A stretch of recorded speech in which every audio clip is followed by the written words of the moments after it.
Hi, everyone. In today's lesson, we're going to talk more about related rates. And in today's lesson, we're going to primarily focus on problems that involve angles.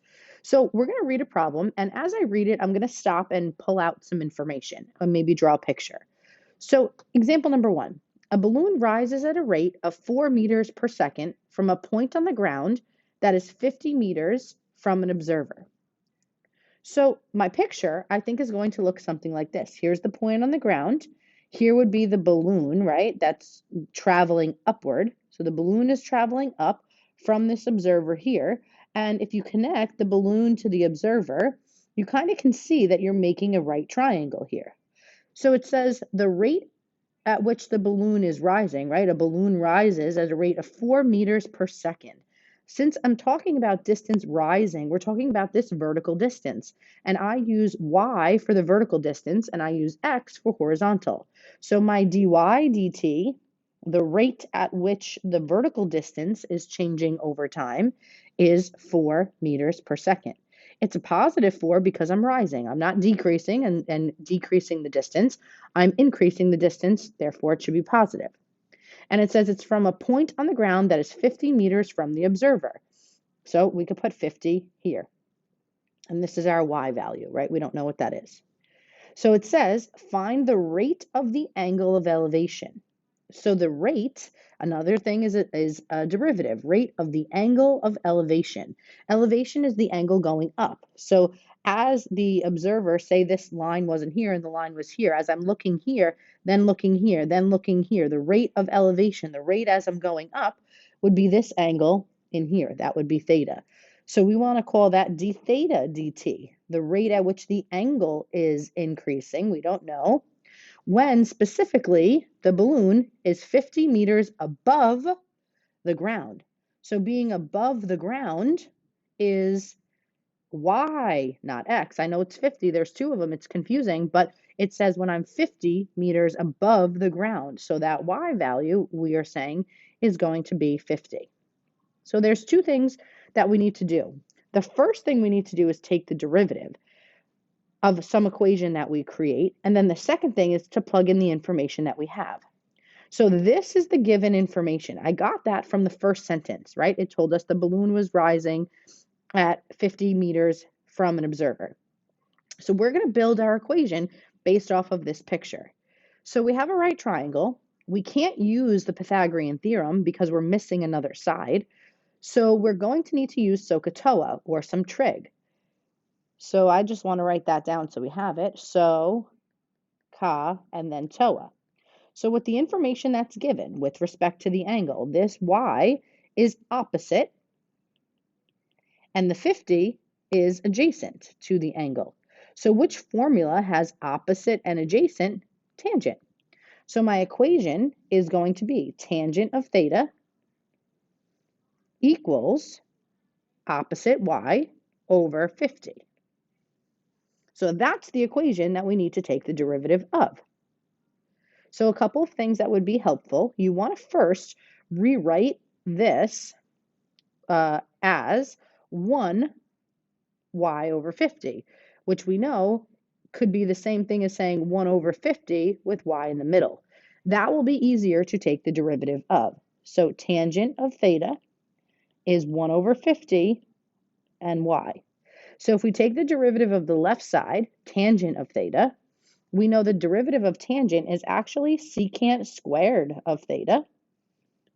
And since we took the derivative with respect to theta, we must write next to it d theta dt.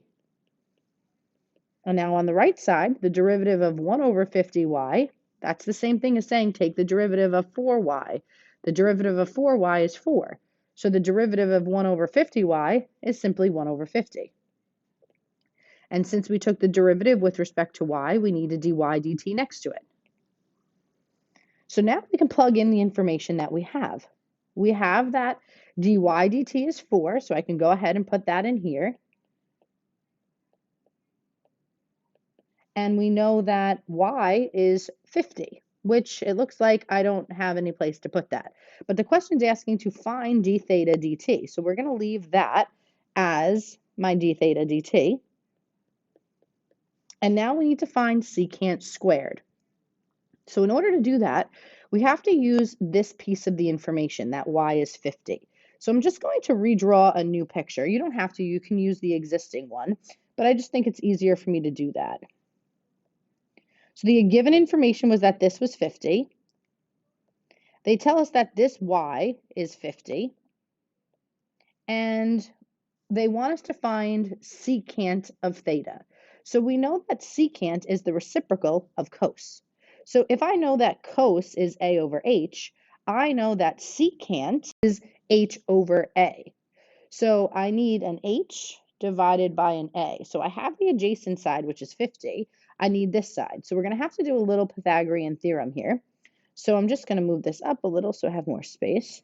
And let's do that. So x squared, 50 squared, plus y squared, 50 squared, equals, we can call this z squared. So this is 2,500. This is another 2,500 equals z squared. And this is equal to 5,000 z squared. And we take the square root of both sides. And I'm just going to leave it as the square root of 5,000.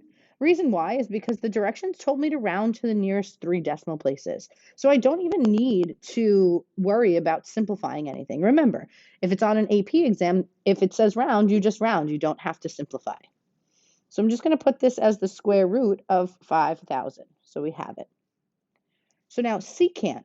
Secant is adjacent over hypotenuse. So hypotenuse over adjacent. So radical 5,000, I can put in here, over 50. And because it's secant squared, I just have to square that. So the goal is to get d theta dt by itself. So you could simply divide both sides by this ugly thing and let the calculator do the work, or you could try to simplify it. But I say we let the calculator do the work. So d theta dt is equal to what?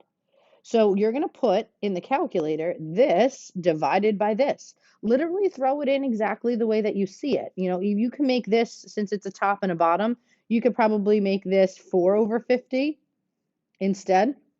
It's the same thing.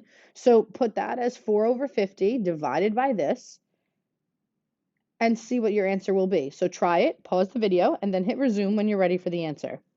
Okay, so you should be getting 0.40, and you don't need a third decimal place because it doesn't go there. So 0.40. Now, what's the units, you might ask? It's actually radians, because in calculus, we're always in radians for the angle. So radians per second. So that is the rate at which the angle of elevation is changing when the balloon rises. Okay, so there was a lot to unpack there. So just to kind of break it down into steps, the first step I did was I drew a picture with the given information. And then over here, I basically said what all the given information was. Then the second step was I took the derivative of the formula that I created from the given information. And then the third step was down here, where I had to, use all of this stuff here and solve and plug into my derivative equation. So if that helps just kind of symbolize what we're doing and break it down into steps, that would be helpful for the second problem. Okay, so let's do one more with those 3 basic steps. So a fish is reeled in at a rate of 1 foot per second from a point 10 feet above the water. At what rate is the angle between the line and the water changing when there's a total of 25 feet of line out? So this one's great. They have a picture for you. So I'm just going to redraw the picture that's helpful for me. Here's my 10 feet. Here is my hypotenuse x, and here is my angle here. So it's just taking this part. We don't need this reel, right? We need from here and here. So let's write down the information that they give us. A fish is being reeled in at a rate of 1 foot per second. So the fish, the line, right, here's your line. This is the line that's being changed, right? I'm reeling in the fish. So that is your dx dt. And that is reeling in at a rate of 1 foot per second. So that distance of this line being in the water is actually decreasing because I'm bringing in the fish. So this rate is a -1. And it says from a point 10 feet above the water, they gave us that. At what rate, so again, a derivative, at what rate is the angle, so d theta dt, changing when there is a total of 25 feet of line? So when you have your fishing pole, here is the line, right? The line of out is x. So they're telling you when x is exactly 25. So again, before we can take the derivative, we need to use the given information. So what information do we have here? With respect to theta, the 10 is the opposite and the x is the hypotenuse. So this was step 1, gather information. Step 2, let's take the derivative. So I have an opposite and a hypotenuse. We know that's SOHCAHTOA. We know that's sine. So sine of theta is opposite 10 over hypotenuse x. So let's take the derivative. The derivative of sine is cosine. Since I took the derivative with respect to theta, we could say d theta dt. And this one, to take the derivative of 10 over x, it's probably a lot easier if we rewrite this as 10x to the negative 1. So that derivative is negative 10x to the negative 2. And since I took the derivative with respect to x, I need a dx dt next to it. So now let's plug in what we know. Step 3. We know that the x value, they're telling you when there is 25 feet of line out. So I'm going to redraw the picture. Might be helpful for some. So now I have 10, I have theta, and I have 25 feet of line. So they want cosine of theta. Well, I know that cosine, ca, is adjacent over hypotenuse. I have a problem. I don't have an adjacent. I need that. So Pythagorean theorem one more time. So 10 squared, we call a squared plus b squared equals c squared. So this is 100 and this is 625. So we subtract 100, we get 525, and we take the square root of both sides. So b is equal to the square root of 525. Again, we don't have to simplify. Answer to 3 decimal places. So this is my square root of 525. So cosine, adjacent over hypotenuse. So the square root of 525 over 25. And they want to find d theta dt, so we leave that alone. Negative 10, the x value they told us was 25. And then dx dt, we found out here was negative 1. So in order to get d theta dt by itself, we need to divide by this piece. So I have space here so I can write it out. We can divide 525 over 25. So we can divide the square root of 525 over 25.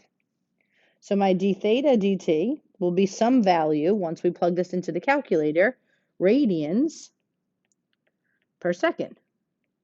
So I'm going to leave this one for you guys to finish. Let's just see if we can get it right in the calculator. And we're going to start class by going over this number that we get here just to see if it's the same. So take a minute, try this, put it in here, and we can go over that in class tomorrow. So we're just about kind of done with time for this video. So I'm also going to ask for homework that you guys try example number 3 entirely on your own. And we will do example number 4 in class. So 2 things for homework. You're finishing the answer to number 2, and you're doing the entire problem number 3, and we'll start class there. All right, have a good night.